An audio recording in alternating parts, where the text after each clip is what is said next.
ఈ లోకాలన్నీ ఉన్నాయి కాబట్టి ఒక్కొక్క మన్వంతర కాలం అంటారు. ఆ కాలానికి సంబంధించినటువంటి ఒక పాలకుడు ఉండాలి. ఇప్పుడు మనం చెప్పుకున్నాం కదా, వైవస్వత మన్వంతరం. ఆ వైవస్వతుడు అనేటువంటి వాడు మనకు మనువు. వైవస్వతుడు అంటే సూర్యుని పుత్రుడు, వివస్వంతుడు అంటే సూర్యుని కుమారుడు అనమాట.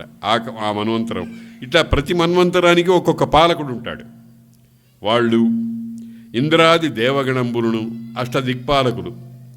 ఇంద్రుడు, అగ్ని, యముడు, నిరుతి, వరుణుడు, ఈశానుడు, వాయువు, కుబేరుడు, ఈశానుడు అష్టదిక్పాలకులు.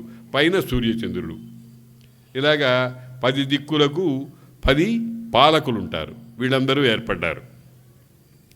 అలాగే చిన్న చిన్న భాగాలకు ఇంత విశాలమైనటువంటి భాగాన్ని అంతటినీ ఒక్కడు చూడటానికి అవకాశం లేదు కనుక ఎక్కడికక్కడ భూమి ఖండాలుగా ఏర్పడి ఒక్కొక్క ఖండానికి ఒక్కొక్క పాలకుడు ఏర్పడతాడు.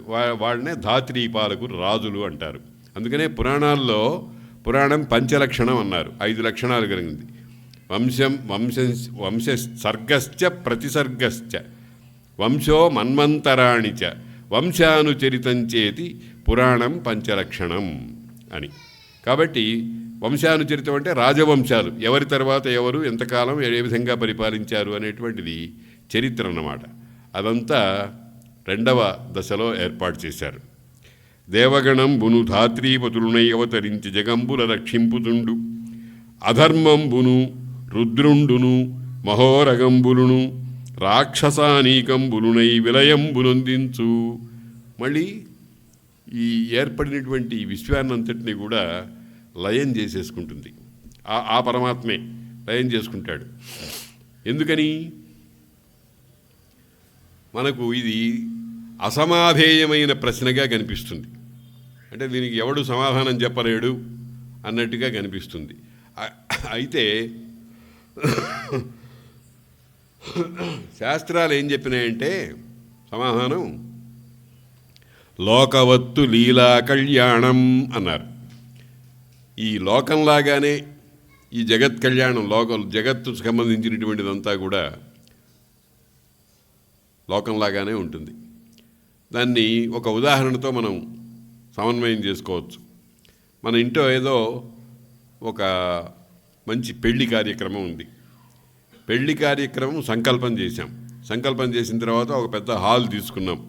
ఆ హాల్లో అన్ని రకాలైనటువంటి ఏర్పాట్లు, అలంకారాలు, భోజనాదులకు ఏర్పాట్లు, ఇతరమైనటువంటి మంత్రతంత్ర యంత్రాదులకు కావలసినటువంటి ఏర్పాట్లు అన్నీ చేసుకున్నాం. ఈ ఏర్పాట్లన్నీ ఎప్పుడున్నాయండి? సంకల్పము అనేది జరిగిన తర్వాత. ఇవన్నీ ఏర్పాటు అయిపోయిన తర్వాత ఆ ముహూర్తము ఏదో 9:34 అని అన్నారు. ఆ ముహూర్తం అయిపోయిన తర్వాత ఆ తతంగం ఇంకా కొంచెం సేపు అటు ఒక 2 గంటలు, ఇటు 2 గంటలు అవుతుంది. ఇవంతా అయిపోయిన తర్వాత ఆ సెటప్నంతా అట్టాగే ఉంచుతామండి.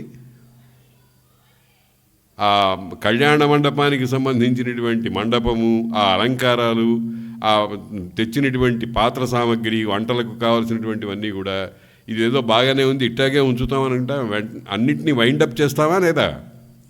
వాటిని అన్నింటినీ సర్దేసేసి ఎక్కడివక్కడ ఇచ్చేస్తామా లేదా? దాని పేరే ప్రళయం. అది లోకవత్తు లీలా కళ్యాణం, లోకంలో లాగానే. కాకపోతే దానికి మంచి ఉదాహరణ ఏం చెబుతారంటే, చిన్నపిల్లవాడు ఇసుకలో పిచ్చిగూడు కడతాడు. కాలు పాదం అడ్డం పెట్టి వెళ్ళిపోయేటప్పుడు ఒక తన్నుదని పోతాడు. ఇది ఎందుకు జరిగింది అంటే ఎవడు సమాధానం చెప్పలేడు. దాన్ని అందుకనే వాళ్ళు లోకవత్తు అన్నారు. లోకంలో లాగానే అంతా ఏర్పడింది. ఇప్పుడు మనం దానికి సంతృప్తికరమైన సమాధానమే చెప్పుకున్నామని అనుకుంటున్నాం. ఎందుకనంటే చెప్పానుగా, కళ్యాణము అనేటువంటిది ముహూర్తానికి సంబంధించి, ఆ ముహూర్తానికి సంబంధించిన అటు ఇటు కొన్ని ప్రత్యేకమైనటువంటి కాల ప్రమాణం మినహాయిస్తే ఇటు ముందర లేదు, ఆ తర్వాత ఉండదు. అంతేనా? అంతకుమించి ఇంకోటేం లేదు కదా. కాబట్టి ప్రళయం కూడా జరగాలి. ఈ ప్రళయం జరగటానికి మళ్ళీ ఆ భగవంతుడే మళ్ళీ కొన్ని స్వరూపాలు పొందాడు. ఏమిటా స్వరూపాలంటే, అధర్మం అంటే ధర్మాన్ని వెనకాల పుట్టించాడు. ఆ ధర్మమును చెడగొడితే తప్ప ప్రళయం జరగదు. ధర్మం చెడిపోవాలి. ధర్మం చెడిపోవటానికి మూల కారణమైనటువంటి వాళ్ళు ఏమిటి? అసురులు, ఉరగులు, అంటే మహా క్రూరమైనటువంటి విషం కలిగినటువంటి మహాసర్పాలు మొదలైనవి. ఇప్పుడు మనం ఏదో పెడుతూ ఉంటాం. నారదుల వారు పూర్వజన్మలో వాళ్ళ తల్లి ఒక విష్ణు భక్తుని ఇంట్లో సేవకురాలుగా పనిచేస్తోంది. ఆ సేవకురాలుగా పనిచేస్తుంటే పొరపాటున ఒక రోజున ఆమె పొద్దున్న 5 గంటల ప్రాంతంలో పాలు తీద్దామని వెడుతుంటే ఆమె కాలు తెలియకుండా ఒక పాము మీద పడింది. పాము కాటు వేసింది. ఎవరిది పాపము? ఎవరిది పాపం కాదు, అది అట్టా జరగవలసి ఉంది. కాబట్టి అక్కడ ఉరగ రూపంలో యముడనేటువంటి వాడు వచ్చి ఆమె ఆయువుని ఉపసంహరించి వేశాడు, విత్డ్రా చేసేసాడన్నమాట. కాబట్టి అధర్మము, మహోరగములు, రాక్షసానీకములు, రాక్షసులు రావణుడు, కుంభకర్ణుడు, శిశుపాలుడు, దంతవక్తుడు, హిరణ్యాక్షుడు, హిరణ్యకశిపుడు, ఇంకా అనేకమైనటువంటి స్వరూపాలతో కూడినటువంటి వాళ్ళు, మధువు అనేటువంటి వాడు, జంభుడు అనేటువంటి వాళ్ళు, వీళ్ళందరూ రాక్షసులు. వీళ్లకు ఒకటే పని ఏమిటి? వాళ్ళకి అసురులు అని పేరు పెట్టారు. ప్రాణాలు తీసివేయటమే. అసూన్ రాతి గృహ్ణాతీతి అసురః. ఇతర జీవజంతువుల యొక్క ప్రాణాన్ని తీసివేస్తూ ఉంటారు. కాబట్టి మనం ఇప్పుడు ఒకటి విషయం గమనించాలి. మనలో కూడా తెలిసో తెలియకో ఎవరినైనా చంపే లక్షణం కనుక ఉన్నట్టయితే మనం కూడా అనేకమైన చంపుతూనే ఉన్నాం. భోజనం కోసం అనేకమైనటువంటి జీవ పదార్థాలని ప్రాణాలు తీసేస్తున్నాం. తెలియకుండా క్రిమి కీటకాదులన్నింటినీ నలిపి సంహరించేస్తున్నాం, నాశనం చేసేస్తూ ఉన్నాం, ప్రాణాలు తీసేస్తూ ఉన్నాం. కాబట్టి మనలో కూడా రాక్షస లక్షణాలు ఉన్నాయి.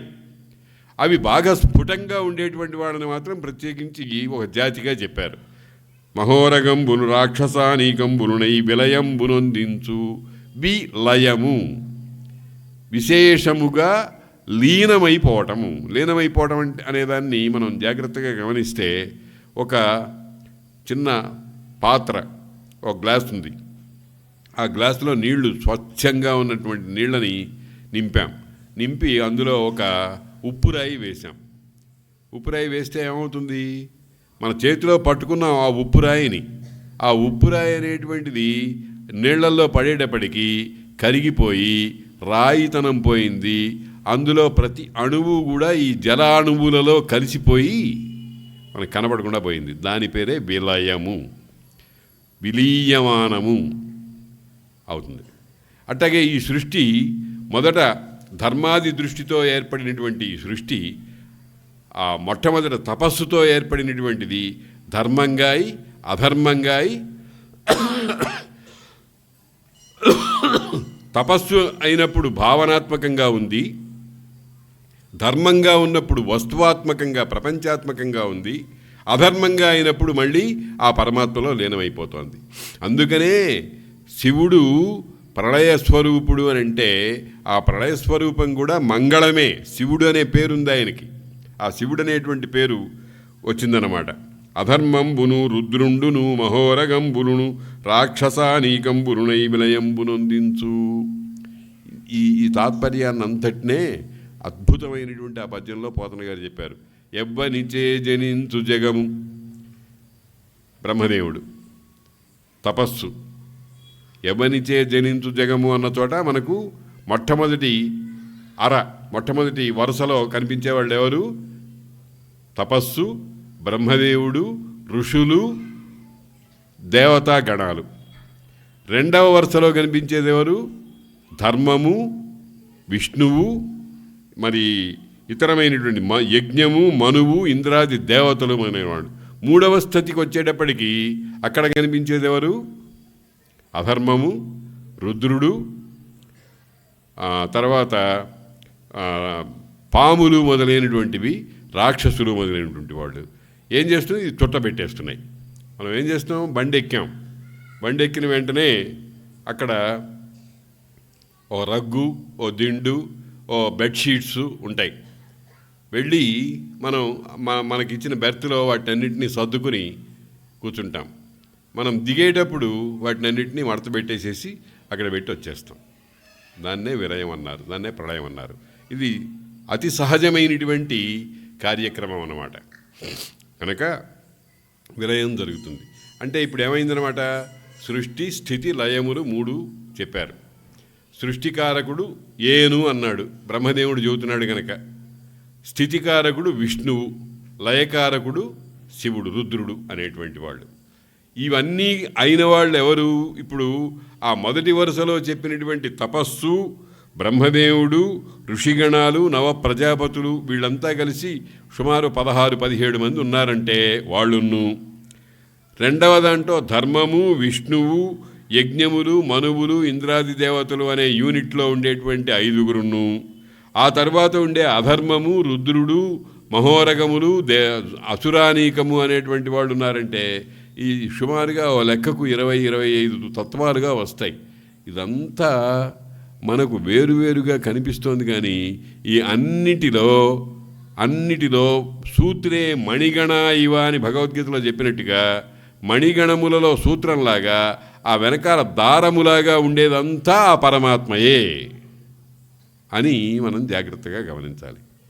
అందుకనే చాలామందికి ఒక రకమైనటువంటి అజ్ఞానం ఉంటుంది. శివుడు వేరు, శివుడు నీచుడు, శివుడు రుద్రుడు, శివుడు అమంగళుడు, శివుడు విడయం చేస్తూ ఉంటాడు అని మనం ఒక తప్పుడు ముద్ర వేశాము అని అంటే పరమాత్మను నిందించినట్టే. ఎందుకంటే శివుడు పరమాత్మ కంటే భిన్నం కాదు. అట్లాగే శివభక్తులైనటువంటి వాళ్ళు ఆ విష్ణువు ఏమిటండి, ఆ ఆర్భాటం ఏమిటండి, ఆ పట్టుబట్టలు ఏమిటండి, ఆ అలంకారాలు ఏమిటండి, మనమందరం తిండి లేక చస్తుంటే ఆయనకి అన్ని నైవేద్యాలు ఏమిటండి అని తిట్టు ఉన్నాడు అంటే వీడు అజ్ఞానే. ఆ బ్రహ్మదేవుడికి పని పాట ఏం లేదండి, ఎంతమందిని ఎన్ని రకాలుగా దుఃఖాత్మకంగా సృష్టిస్తున్నాడండి. ఆయనేం మానేయకూడదు ఆ విధవ సృష్టి అని మనం బ్రహ్మదేవుడిని తిట్టాము అని అంటే పరమాత్మని నిందించినట్టే. అదంతా కూడా పరమాత్మ యొక్క విలాసమే సర్వము. దాన్నే పోతన గారు చాలా చక్కగా మూల కారణం బెవ్వడు అనాది మధ్యలయుడెవ్వడు సర్వము తానయైన వాడెవ్వడు వానినాత్మభవునీశ్వరునే శరణంబు వేడెదన్. అత్యద్భుతమైన పద్యం అండి. సర్వ ఉపనిషత్తుల సారభూతాన్ని అయినటువంటి విషయాన్నంతా పిండి పరమ సులభమైనటువంటి పదాలతో మనకు అందించినటువంటి ఒక్క పద్యం చాలు. ఎవ్వనిచే జనించు అనే పద్యం ఒక్కటి చాలు మనం కనుక భావన చేసినట్లయితే. అత్యద్భుతమైనటువంటి పద్యం. దాని వివర్తములు అంటారు వీటిని, అంటే అలలు. అవన్నీ కూడా మనకి ఇందులో కనిపిస్తూ ఉన్నాయి. కనుక విలయంబునొందించు ఇత్తెరంగునన్ పరమేశ్వరుండును సర్వాత్మకుండునైన హరి విశ్వోత్పత్తి స్థితిలయ హేతుభూతుండై విలసిల్లు. మళ్ళీ అదే మాటను మన దార్ఢ్యం కోసం, మనస్సులో గట్టిపట్టం కోసం మళ్ళీ చెబుతున్నాడు. అంత సర్వము ఆయనే పరమేశ్వరుడు, సర్వాత్మకుడు, సర్వమునందు ఉండేటువంటి వాడు. మనం ఏం చేస్తున్నాం చూడండి, ఇది కాలు అంటున్నాం, ఇది చెయ్యి అంటున్నాం, ఇది కన్ను అంటున్నాం, ఇది ముక్కు అంటున్నాం. కాలు నేనే, కన్ను నేనే, ముక్కు నేనే, చెవి నేనే, పొట్ట నేనే, అన్నీ నేనే. దానికి ఇంకొక ప్రమాణం ఏమిటంటే నా కాలు, నా చేయి, నా ముక్కు, నా పొట్ట, నా ఆంత్రములు, నా నరములు. నా అంటే లింక్ ఉంది, ఆ లింక్ అనే చోట నా అనేటువంటి ఈ అహం ప్రత్యయం అంటారు టెక్నికల్గా. ఈ అహం ప్రత్యయం అనేటువంటి దానిలాగా విశ్వానికి అంతటికీ కూడా అహం ప్రత్యయ స్వరూపుడైనటువంటి వాడు ఆ పరమాత్మ. అయితే ఒక అసమాధేయమైన ప్రశ్నగా మిగిలిపోయింది ఏమిటంటే, ఎందుకండి ఈ గందరగోళం అంతా? ఆయనకి హాయిగా సుఖంగా ఒక చోట కూర్చున్నవాడు కూర్చోకూడదు?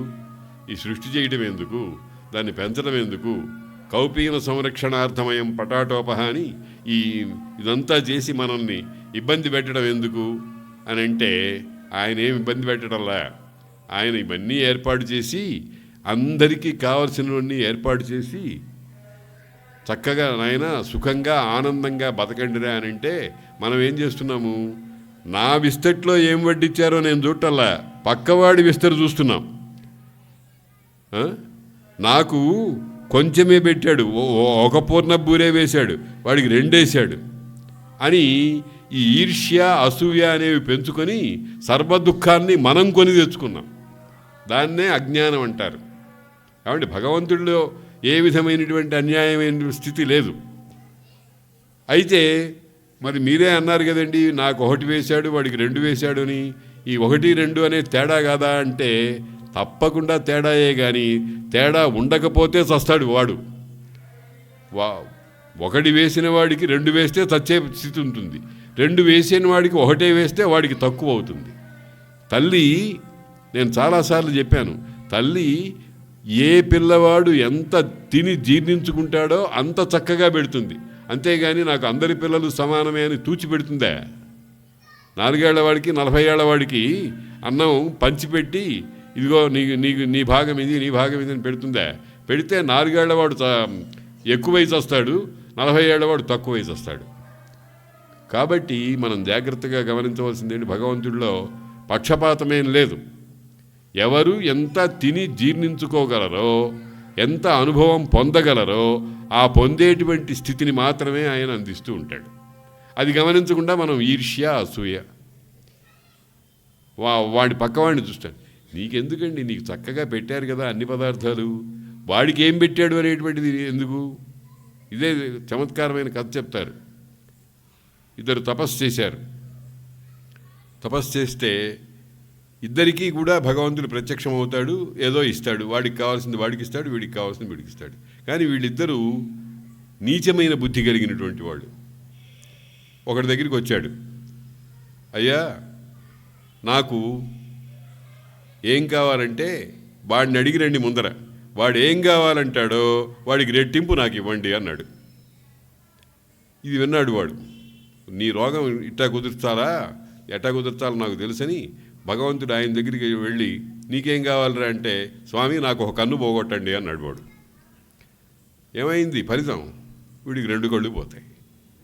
కాబట్టి ఈర్ష్య అసూయ అనేటువంటి వాటి వల్ల లోకం చెడిపోతోంది. కానీ భగవంతుడు ఎవరికి ఏది కావాల్సిన ఏదీ తక్కువ చేయలేదు. పిపీలికాది బ్రహ్మ పర్యంతం అందరికీ అన్ని ఏర్పాట్లు భగవంతుడు చేసి పెట్టుంచాడు. అది మనం గమనించడంలే. ఈర్ష్య అసూయలతో నాశనం అయిపోతున్నాం. సర్వాత్మకుండునైన హరి విశ్వోత్పత్తి స్థితిలయ హేతుభూతుండై విలసిల్లు. విశ్వ ఉత్పత్తికి స్థితికి లయమునకు కారణంగా ఏర్పడి ఉన్నాడు. అంటే సర్వమున్ అతని దివ్య కళామయము అని అర్థం. కాబట్టి దీంట్లో దేనిని ఎందు మనము తప్పు భావన పెట్టుకోకూడదు. రుద్రుడు ఏమిటండి, ప్రాణాలు తీసేవాడు. ఒకరు ఇట్టాగే అన్నారు, యమధర్మరాజు క్రూరచిత్తుడు, క్రూరాత్ముడు, భయంకరమైనవాడు, మిడిగుడ్లు, నల్లని దేహము, దునపోతే ఎక్కువస్తాడు, చేతిలో పాశం ఉంటుంది.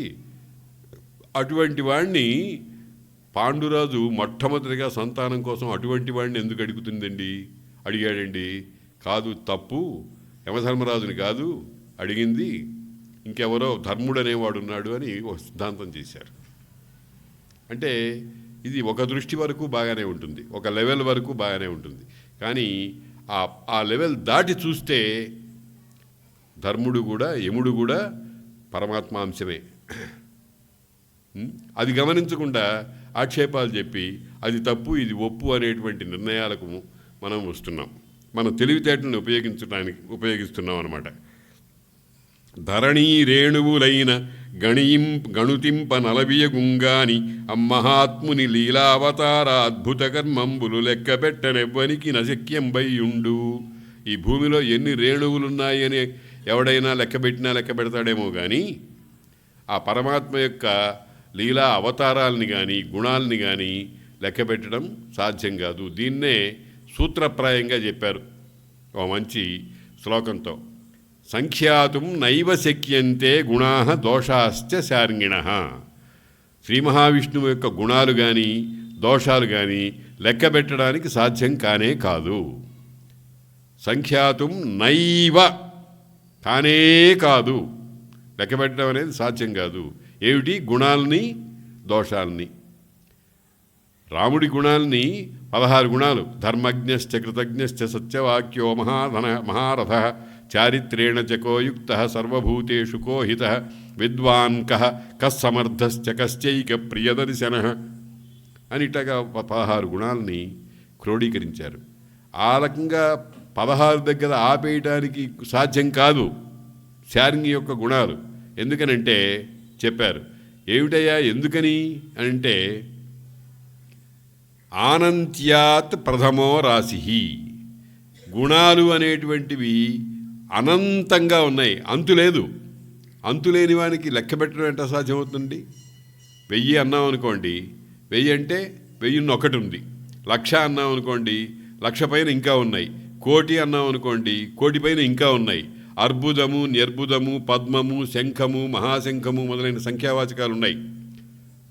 అవి ఎన్ని చెప్పినా సరే దాని ప్లస్ ఇంకా ఉంది ఇంకా ఉంది అని మిగిలిపోతున్నాయి. అందుకనే పుష్పదంతుడు అనేటువంటి ఆయన ఒక అద్భుతమైనటువంటి శ్లోకం రాశాడు. ఈ విషయం మనకు తెలియజేయడం కోసం ఒక అద్భుతమైన శ్లోకం రాశాడు. అసితగిరి సమం స్యాత్ కజ్జలం సింధుపాత్రే సురవరతరుశాఖ లేఖిని పత్రముర్వి లిఖతి యది గృహీత్వా శారదా సర్వకాలం తదపి తవ గుణానామీశ పారం నయాతి అన్నాడు. చాలా అద్భుతంగా చెప్పాడు విషయం. ఏమిట? కాటుక కొండ అనేది ఓ దాన్ని తీసుకోండి. ఆ కాటుక కొండ పెద్ద బ్రహ్మాండమైన ఇందులో పెట్టాడు. సింధు పాత్రంలో, సముద్రం అనేటువంటి పాత్రంలో ఈ సిరా కలిపాడు. కాటుక కొండ అనేటువంటి సిరానంతటినీ కూడా సముద్రము, అపారము అంటారు. దానికి అవతల అంతు కనబడదు మనకి. అంత విశాలమైనటువంటి సముద్రంలో కలిపేసేసాడు, అదంతా సిరా చేశాడు. అంటే ఒక మహాపర్వతాన్ని సముద్రంలో సిరాలాగా కలిపి ఆ సిరాన్నంతా పుచ్చుకొని ఇంకా ఒక కలం తయారు చేసుకున్నాడు. ఈ కలం ఏమిటిట? సురవర తరుశాఖ. కల్పవృక్షానికి సంబంధించినటువంటి మంచి దృఢమైనటువంటి కల్పవృక్షం అంటే దానికి క్షతి లేదు, అది నాశనం అయిపోదు, దానికి అంతం అనేది ఉండదు. దాంట్లో మంచి శ్రేష్టమైనటువంటి కొమ్మన దాన్ని తీసుకుని దాన్ని పెన్నుగా రాసే సాధనంగా కలంగా చేసుకున్నట్ట. ఇంకా రాసే పత్రం ఏమిటి, కాగితం ఏమిటి అని అంటే ఉరివి, ఈ భూమి అంతా దాన్ని పత్రం చేసుకున్నాడు. ఇన్ని హంగులు చేసుకుని వ్రాయటానికి పూనుకున్నది ఎవరు? శారద, సరస్వతీదేవి, చదువుల తల్లి. ఆ శారద ఆ కలం తీసుకొని, ఆ సిరా తీసుకొని, ఆ సముద్రంలో కలుపుకొని ఈ భూమి అనేటువంటి అతి విశాలమైనటువంటి కాలోక్షయం నిరవధిర్ విపులాచ పృథ్వీ అని ఆ విపులమైనటువంటి పృథ్వీ మీద రాయటం ప్రారంభిస్తోందిట. ఎప్పుడు ప్రారంభించిందో ఇంకా ఆమె రాయటం పూర్తి కాలేదు, ఆ గుణాలు పూర్తి కాలేదు. తదపి తవ గుణానాం పారమీశం నయాతి. వాటికి అంతం అనేది లేదు, అంటే అనంతము, అప్రమేయము అని. ఆ విధంగా ఇక్కడ కూడా అంటున్నారు.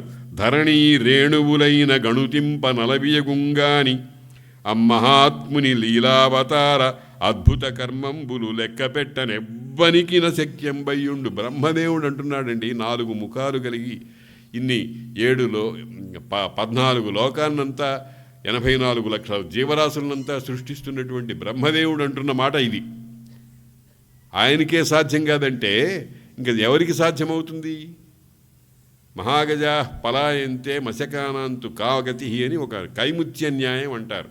కైముత్య న్యాయం అంటే దాని సంగతే అట్టా ఉంది, ఇంకా చెప్పనేలా, దీని సంగతి చెప్పనేలా అని అర్థం అన్నమాట. కాబట్టి అటువంటి ధరణి రేణువులనైన గణుతింప అలవియగుంగాని ఆ మహాత్ముని లీలావతార అద్భుత కర్మంబులు. ఇదే మనం గమనించాల్సింది. ఏమిటి? ఏకవింశత్యవతారాలు అన్నారు.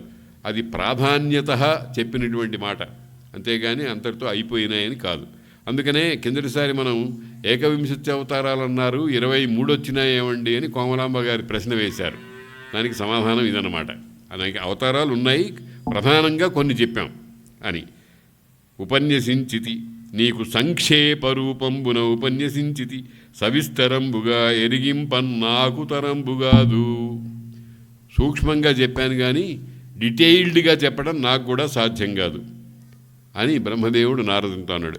అమర త్రివిక్రమ స్ఫురణం అందిన అమ్మహితాత్ము పాదవేగమున హతంబులైన త్రిజగంబుల కావలనొప్పు సత్యలోకము చెలియించినన్ కరుణగై కొని కాచి ధరించి పాదపద్మము తుదినున్న అప్రతిహతంబగు శక్తి గణింప శక్యమే. ఒక్క విషయం చూడండి ఆయన నారద, ఆయన త్రివిక్రమావతారం అంటే వామనుడు 3 అడుగులు కోరి వాటిని బలిచక్రవర్తి నుంచి తీసుకొని 3 పాదాలతో త్రివిక్రమం, వి అంటే పాదం, క్రమం అంటే పెట్టడం, పాదాన్ని అక్కడ నిక్షేపించడం అన్నమాట. అటువంటి త్రివిక్రమ స్ఫురణప్పుడు ఆయన ఏం చేశాడు, ఒక కాలితో పైన ఉండేటువంటి లోకాలన్నింటినీ ఆక్రమించాడు అని చెప్పారు. అప్పుట త్రివిక్రమ స్ఫురణనందిన అమ్మహితాత్ము పాదవేగమునన్, ఆ పాదము అట చాచేటప్పుడు జరిగినటువంటి వేగం చేత హతంబులైన త్రిజగంబులకు 3 లోకాలు కూడా నాశనమైపోయినాయంటే అవన్నీ కూడా తన్మయములైపోయినాయి, ఆ పాదంలో ఇమిడిపోయినాయి అన్నమాట. త్రిజగంబులకు ఆవలనొప్పు, ఆ తర్వాత ఉండేటువంటి సత్యలోకము పైన ఎక్కడో ఉంది, 3 లోకాలకు పైన ఇంకా నా మధ్యలో ఇంకో 3 లోకాలు ఉన్నాయి. ఆ పైలోకము సత్యలోకము. దాన్ని పోతన గారు చాలా అద్భుతంగా వర్ణించారు. రవిబింబం ఉపమింప అని, మరి ఇంతింతై వటుడింతయ్యై మరియు తానింతై నభో వీధిపైనంతై తోయదమండలాగ్రమున కల్లంతై ప్రభారాశిపైనంతై సత్యపదోన్నతుండగుతు బ్రహ్మాండాంత సంవర్ధియై అన్నారు. అదంతా చాలా అద్భుతమైనటువంటి వేదాంత రహస్యం. అణోరణీయాన్ మహతో మహీయాన్ ఆత్మా గుహాయాం నిహితోస్య జంతో తమ అక్రతుం పశ్యతి వీతశోకో ధాతు ప్రసాదాన్ మహిమానమీశం అని ఓ మాట అంటారు. అటువంటి వాటన్నిటినీ కూడా కథాదృష్టితో చెప్పడం అన్నమాట.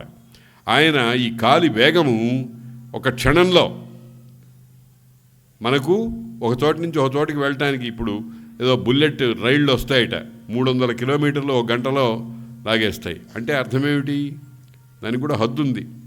300 కిలోమీటర్లు 1 గంట సేపట్లో వెడతాయి అని అంటే గంట పడుతుంది. కానీ ఈ కాలు భూలోక భువర్లోక సువర్లోక మహర్లోక జనలోక తపోలోక సత్యలోకాలని దాటడానికి క్షణం కూడా పట్టలేదట. ఆ వేగం అంతటిది. విద్యుత్ వేగం అంటామే, విద్యుత్ వేగం అనేది అది కూడా కొంచెం తక్కువే. అట్లా వెళ్ళినటువంటి ఆ కాలు సత్యలోకము చెలియించిన ఆ దెబ్బకు సత్యలోకం అంటే బ్రహ్మగారు ఉండే లోకం, ఆ బ్రహ్మలోకం అనేటువంటిది కదిలిపోతే, అయ్యో పాపం నా కుమారుడు, నేను సృష్టించినటువంటి వాడు, నేను ఒక పని కోసం ఏర్పాటు చేసినటువంటి వాడు ఈ బ్రహ్మదేవుడు అని కరుణించాట ఆయన. కరుణ కైకొని కాచి ధరించు పాదపద్మము, ఆ సత్యలోకాన్ని ఆ పాదపద్మమే మళ్ళీ ధరించిందిట, పట్టుకుందిట, పడిపోకుండా నాశనం అయిపోకుండా కాపాడిందిట. అటువంటి పాదము తుదినున్న, ఆ పాదం చివర అంటే పాదము వ్రేళ్ళు గోళ్ళు, ఆ గోటి చివరి అంచు, దాని శక్తి అప్రతిహతం, దాన్ని ఆపేటువంటి శక్తి ఎవరికీ లేదు. అటువంటి దానిని లెక్క పెట్టడం అనేది సాధ్యమవుతుందా? ఈ మాటలన్నీ చెప్పడం ఏమిటంటే దీన్నే వాగ్ వ్యభిచారం అంటారు. అంటే మాటలతో చెప్పలేని దాన్ని చెప్పడానికి ప్రయత్నం చేయటం. మనం కొన్ని మాటల్ని వ్యక్తమైనటువంటి పదాల ద్వారా చెప్పలేక కొన్ని విధాలైనటువంటి అభిప్రాయాల్ని, కొన్ని భావాల్ని, కొన్ని స్వరూపాల్ని అభివ్యక్తం చేస్తూ ఉంటాం. అబ్బో వాడు ఎంత తింటాడో చెప్పలేమండి. చెప్పలేము అంటే అర్థమేమిటి? చెప్పడానికి ప్రయత్నం చేస్తున్నాం. మామూలుగా భోజన పరాక్రమము అనే దాని గురించి వర్ణిస్తాడు. రామయ్య మంత్రి భోజన పరాక్రమం ఏమని చెప్పవచ్చు. రామయ్య మంత్రి అని ఆయన ఉన్నట్ట. ఆయన భోజన పరాక్రమం, తిండి తింటంలో ఆయన గొప్పతనం ఏమిటో తెలిసిన, భోజన పరాక్రమం ఏమని చెప్పవచ్చు. తత్స్వామి ఎరుంగు తత్ కవళచాతురి, ఆయన ముద్ద చేసి పెట్టుకునేటువంటి ఆ స్వరూపం ఉందే, తాళఫల ప్రమాణము, తాటి పండంత ముద్ద చేసుకుంటాడట. అటువంటి ముద్దలు ఎన్ని తింటాడో తెలియదు, అది భోజన పరాక్రమం అన్నారు. అలాగా ఈ స్వామి యొక్క పాద అంగుష్టము అంటే బొట్టనబ్రేలు, ఆ బొట్టనబ్రేలు చివర ఉండేటువంటి శక్తి ఏం చేసింది, మన భూలోకం కంటే 7 లోకాలు పైన ఉన్న భూలోక ప్రమాణం కంటే కొన్ని వేల ప్రమాణం అత్యధికంగా ఉండేటువంటి సత్యలోకాన్ని అట్లా ఊపి పారేసింది. దాన్నే ఏమంటారు, అనంత శక్తి సంపన్నుడు. భగవంతుని గురించి మనం చాలాసార్లు అనుకున్నాం.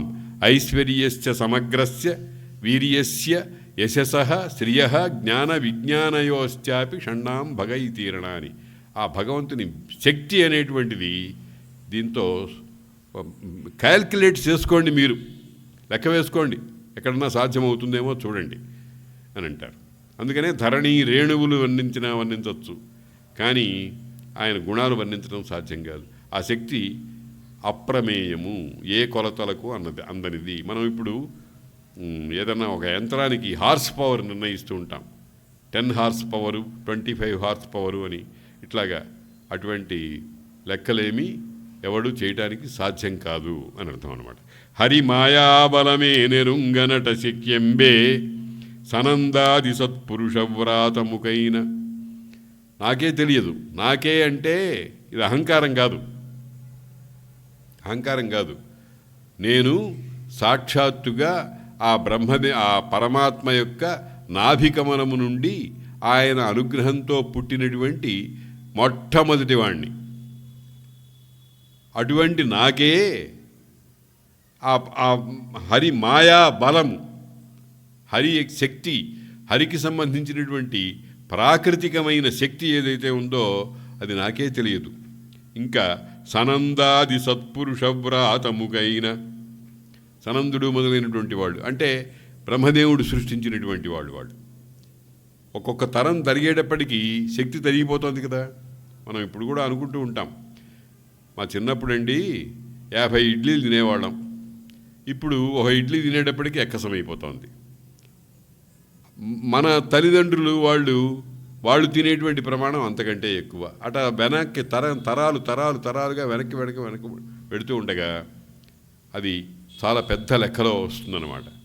కనుక నేనే మొట్టమొదటిగా పుట్టినవాడిని, నేనే ఆయన మాయాబలం ఎరుగునంటే నా వల్ల పుట్టినటువంటి వాళ్ళకి ఎలా తెలుస్తుంది? సనందనాది సత్పురుషవ్రాతముకైన బుద్ధి నితరంబున్మాని సేవాదిక స్ఫురణన్ తచ్చరితానురాగ గుణ విస్ఫూర్తిన్ సహస్రాస్య సుందరతన్ పొల్పగు శేషుడు నెరుగడన్నన్ చెప్పలే రెండులన్.